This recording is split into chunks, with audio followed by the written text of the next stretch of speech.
Hey, it's Charlotte Mabry with Keller Williams Realty. Have you ever thought about doing a do-it-yourself project? Well, I'm going to give you advice on which do-it-yourself projects you should never do.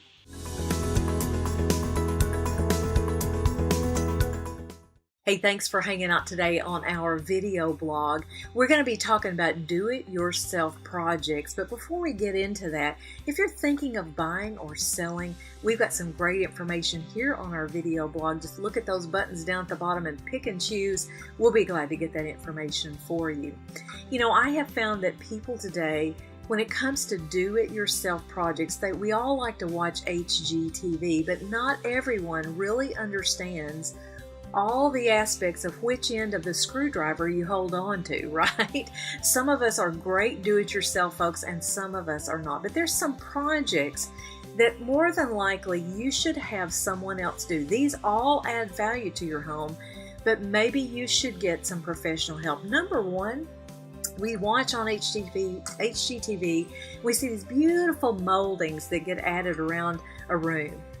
Trust me, that is very difficult to do. To get those corners mitered exactly like they need to be, that is probably the skill set for someone who does that for a living. So number one on my list might be that molding.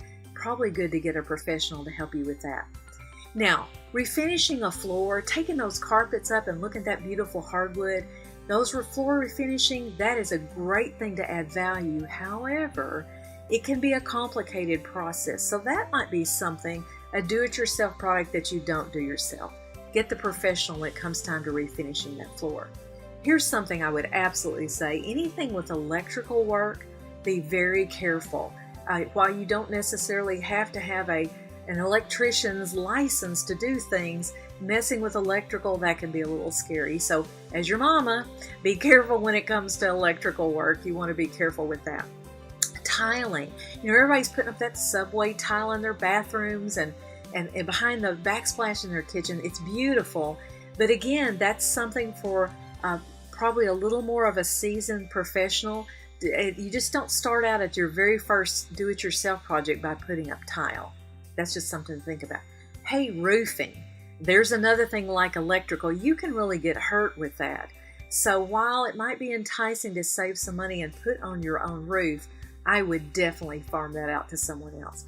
Last thing on my list, if there's a project that needs a permit, if your project, your remodeling is going to require a permit, then it's probably out of the bounds of being do-it-yourself. And to this point, when you do a project, you need to double check and see if you need to pull a permit, because it is very important to have when it comes time to sell your home.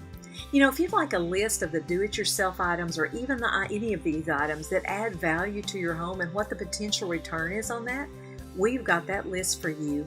Just send me an email, charlotte@charlottemabryteam.com, and I'll forward that right to you. Hey, thanks for watching our video blog today. Go out and make it an awesome day.